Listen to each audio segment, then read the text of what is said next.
welcome to the Navigate Credit Union Broadcast Center. It is Pride Month now, and RI Pride Fest and the Illuminated Night Parade are this weekend, June 17th. So I want to talk about inclusion, pride, and much, much more. So I'd like to welcome Pride's Interim Board President, Davide Gnoato. I botched his name, even though I was just practicing it. You didn't botch it at all. I didn't? You Oh did my really goodness. well. Oh, it's so great to meet you. We've been working back and forth to get the best time for you to come in here. So Pride the whole month, and then Pride Fest this weekend. Oh yeah. So much going on. Such a lot. pleasure to meet you. It's great to meet you. So thanks so much for coming in. Talk to me just a little bit about what's going on this weekend. I want to first talk about the theme. So it's called When We Rise. And so it's Rhode Islanders standing for equality. Yes. So just tell me a little bit about what that means and why it was chosen. Well, this year we wanted to really bring into sharp focus kind of the activist side and bring back to the roots the reason why Pride started in the first place, which was started with the Stonewall riots, to protest police brutality against the LGBT community, and to talk about the reasons why we deserve to live without persecution. Last year was our 40th anniversary, and we chose the theme Pride XL, XL being the Roman numeral for 40, and also a fun play because, hey, it's Because just why bigger not? and better, right? Yeah. So we chose to celebrate last year, and this year we want to bring the focus back to, we still have a lot of work to do, especially with the current administration. And definitely, and I love the theme When We Rise, and there's so many ways to go about that. The logo is beautiful as well. Talk to me just a little bit about how people are participating in this to kind of get the message across. Oh, wow. Well, yesterday was the Equality March, which was not Rhode Island Pride's event explicitly, but we were there to support. It was actually put together in large part due to Tim Rondo, who was here last week. Yeah. Amazing. Hey, Tim. Yeah. Hey, Tim. And he's actually Mr. Gay Rhode Island, with representing Rhode Island Pride to the community. So it was amazing and beautiful. There were such a diverse array of speakers. And then that was preceded by a march to City Hall from the State House, where we had our flag raising, which was a countdown to Pride event. And that's typically the way that we really like to kick off our Pride season. We usually like to do it earlier in the month, but we thought, you know what, let's kind of push it back and we'll do these together. The governor was there, so as was the mayor. The governor proclaimed June Pride Month officially, which was really great, and it was awesome that she was there and that the mayor was there and we were supporting, and I had all the feels. All the fields. All of them. Let's talk a little bit about, we've come so far, and it's been 41 years, which is such an accomplishment in our state and in our community. We've accomplished a lot, and it seems like now we continue to focus on LGBTQ. Why is it important that we continue to fight for equality, and what's so significant about this year? Well, marriage equality was not, while an important and decisive victory for the LGBT community, was not the end of our struggle and our fight. Our trans brothers and sisters and people of color within our community still face a lot of hardships and a lot of discrimination. So it's always very important for us to celebrate our victories when we can, but at the end of the day, we need to bring back that focus to there's so much more work that needs to be done. And with this current administration, there are a lot of people who are very worried about the fact that their rights can be taken away. So we really want to bring into sharp focus the kind of frail nature of equality, and make sure that everybody understands that, yeah, it's great that we can get married now, but there are still a lot of people who are going through a lot in our community, and we want to make sure that they get the attention and the focus that they deserve, and that equality means everyone, not just folks who want to get married. And what's kind of the state of things going on here in Rhode Island? Well, Rhode Island tends to be a little bit ahead of the curve, especially in Providence. Providence is an extraordinarily inclusive space, and our administration here in Providence is very supportive. The mayor's office is always there if we need anything. The governor is also very supportive as well. And I don't know if you know, but the Community Safety Act, which was passed, I believe, last week, which was a comprehensive and very progressive bill to ensure that their police are not discriminating against folks or profiling folks based on things such as race, sexuality, on gender expression, on whether or not they're able-bodied. Providence in general tends to be quite progressive. So we are in some ways very lucky, but there's still many things that need to get done, and many things that we want to focus on and make sure that equality truly means for everyone. Yeah. What are some things you think could happen here in Rhode Island to make things better, whether it's for anyone within the LGBTQ community? Well, I think it's bringing back the focus to our trans brothers and sisters, as well as people of color. I think even within Rhode Island Pride, for very long, there has been a cry that Rhode Island Pride needs to focus more on the issues that our trans brothers and sisters face, as well as people of color within our community. We need to make sure that no one feels excluded. We try as hard as we can to make sure that we build as inclusive a space as possible, but sometimes things fall between the cracks, and that means that we need to revisit and we need to work even harder to make sure that everybody feels as though they are welcome and that it is a space that they can call their own.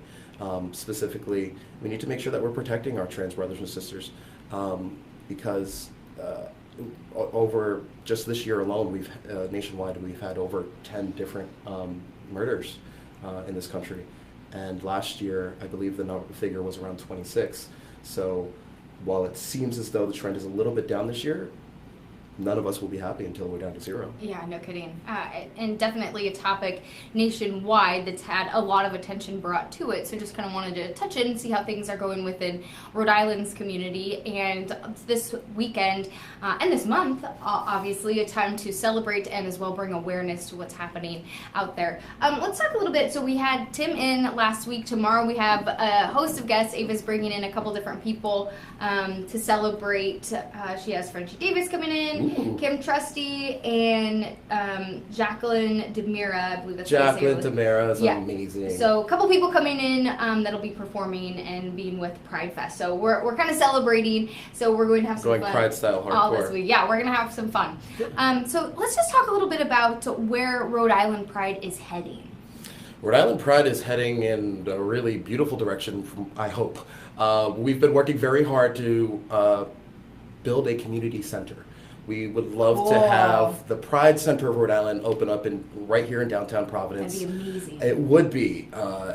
I walked up and down, not Weybosset Street, Westminster. Yeah. I walk up and down Westminster all the time, and I just like, ooh, that building would be nice. I would totally love that building. But we would love to build a space where folks can get services, where folks can come to hang out, where folks can meet other LGBT folks or LGBT allies. And really, I would love to have a storefront coffee shop. Like there was one when I was younger. There was one on the east side when I was younger, where I got to meet lots of people around my age and older or younger. That wasn't necessarily a space that was about the bar scene or anything like that. Nothing against the bars. We love our local bar scene. But a space where we can have things like open mic nights, where we can have game nights, where you can just hang out and have a cup of coffee. And then the center itself would be able to provide services, host events, house other nonprofits that traditionally cannot afford to have their own office space. Yeah. So we really want to have a hub, and we really want to bring sharp focus to the fact that Pride is meant to be an organization that ties the community together and brings everyone together. Especially on a day like today, where we're remembering that this is marking 1 year since the Orlando tragedy. So we talked about it a lot yesterday, and I think today I keep talking about it, and something I keep repeating out loud is that it is a beautiful thing to show our respect with a moment of silence, but true sign of respect and our true work would be actually acting on our feelings and acting on bringing that respect and that visibility, because at the end of the day, love is an action. Love is a verb. You perform that action and you choose to perform that action. And everybody that comes to Rhode Island Pride chooses to perform that action by expressing themselves and being their truest form of who they are at the festival. We have all sorts of folks in many different arrays of outfits and just being themselves to the truest form. I wish I had it with me, but there was a few years ago. There was this beautiful picture of a child wearing this really cute tutu with actually quite popular drag queen Jujubee, who was on season 2 of RuPaul's Drag Race and is local to Boston. And it was taken here at our festival, and it went viral all over the internet. And to me, something as simple as that it's just beautiful because it shows two people being the truest forms of who they are. I love the fact that you're looking into having kind of almost a community center, like a community niche. Where does that stand? I mean, are there plans in action? Is it kind of just a dream at this point? I mean, being able to put in something like that, I think, could be very valuable, especially because you were talking about a place for young people within the community. I know it can be very tough for someone who is transgender and going to school, like high school, middle school. I mean, to be able to have a place where they can go read a book, meet people like themselves, just having a community of their own, how valuable that could be. I mean, it's tough being a teenager as it is. Yeah, I remember right? those days. So, is there any plan in action, or it's just kind of early phases? Thoughts? It's still early. We've been working with another nonprofit that was started that we're actually merging with. Cool. They call themselves the LGBT Center, and their sole mission was to create a community center. Yeah. And we decided together that our mission wasn't that different. Yeah. So why not work together? Right now, we do have a space for young people to go to, young LGBT folks at Youth Pride. That is another amazing nonprofit that will be actually having a youth zone at our Pride Festival on Saturday. So that'll be a space for teens and not necessarily kids who are a little bit older than the folks who would hang out at the kids zone with Hasbro. Yeah. Have a space to hang out as teens with some beanie bag chairs, and there's going to be lots of things going on there. But Youth Pride provides amazing resources. But at the end of the day, I never quite really understood why we had to have all of our resources so spread out in Rhode Island. Yeah, why not make a home base? Exactly. Let's do a home base. It would be so beneficial to so many people in the community to just be like, oh, I know exactly where I need to go.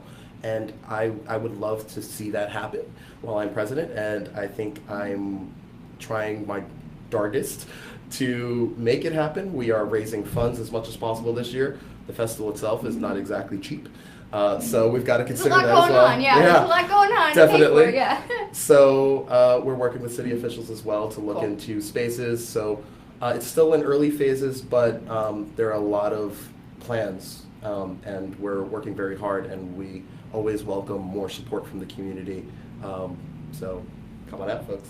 Cool. Keep us in the loop on that. Before you go, just give us a brief kind of what people can expect this weekend, because there is a lot going on, but maybe we can kind of break down a couple big things where people, because again, we'll have all kinds of coverage. But oh, yeah. Well, skipping ahead, we'll jump to Thursday, where Drag Bingo is kind of the huge kickoff. Sorry. You got so excited. You can't keep it together, right? Yeah. So Drag Bingo is actually a huge kickoff on Thursday night at the Riviera Bingo Hall down in Cranston on Elmwood Ave. That's a huge kickoff to the Pride weekend, where folks go and they play bingo with the drag queens. You'll see me there. I'll go speechify for a little bit, and then I'll try to win some bingo games. We'll see if I win. I hope so. And then on Friday, where we'll be setting up and everything. But that night is where we'll have the pre-Pride block parties. Cool. The official one being at the Village here in downtown. Saturday is where everything really starts to blow up. All the magic happens. Yes. Yeah. So the festival itself will start at 12 noon down on South Water Street here in beautiful downtown Providence, right by the water. Couldn't ask for better views. Where we will have an acoustic stage with local acoustic acts, and then we'll have a main stage where we wanted to keep local and regional acts this year. And there will be about, I believe, 200 vendors this year. Wow. So there's going to be lots of food, lots of crafts, lots of just everything. And then there'll also be the Hasbro Kids, the Kids Zone. Hasbro always does an amazing job with it. Last year they That's had great. a ponification station, so you could go get a little My Little Pony. I had an extension in at one point last year. It was a lot of fun. Well, and last year weren't there like 70,000, 75,000 people that came in? Yes. So, I mean, the festival is about 75,000 people who do the festival, the parade. Huge event. And then that ends at 7, and everybody will start migrating down into downtown to the center, where we will have our Illuminated Night Parade, where we'll be kicking off at 8:30. We are unique in the fact that we have an Illuminated Night Parade. We are the only one in the Northeast, and it's so much. It's just so much more lively at night. You know, I'm sure you've seen the parade before. I've seen the parade. Yes, Yes. It's incredible. It's just so much fun, and the energy from the crowd is just beautiful. Before I joined Rhode Island Pride, I was part of another nonprofit, and I was in the parade itself, and you just feed off of that energy. It's amazing and it's beautiful. And some of them throw out some beads, which is a lot of fun too. You can't beat that. Not at all. And then that gets wrapped up with all the block parties afterwards. That's great. Well, thank you so much. I appreciate it. So looking forward to Pride this weekend. I mean, kicks off on Thursday, but we're kind of celebrating it all month, which has been absolutely incredible. I'm really looking forward to the future kind of plans that are in store, and hopefully that you'll keep in touch with us here Definitely. at Go Local so we can continue to see what's happening We'll chat. and in the community. So before you go, I want to take a picture, and then Oh, of yeah. course, Go Local, we have all kinds of fun stuff happening tomorrow as well. Thank you so much. Thanks, Molly. I appreciate it. It's been such a pleasure. Definitely. So thank you for coming in Bye. and have fun this week. Bye, everyone. It's gonna be great. It's going to be an amazing week. I can't wait. It's going to be awesome. Thank you Bye. so much for coming.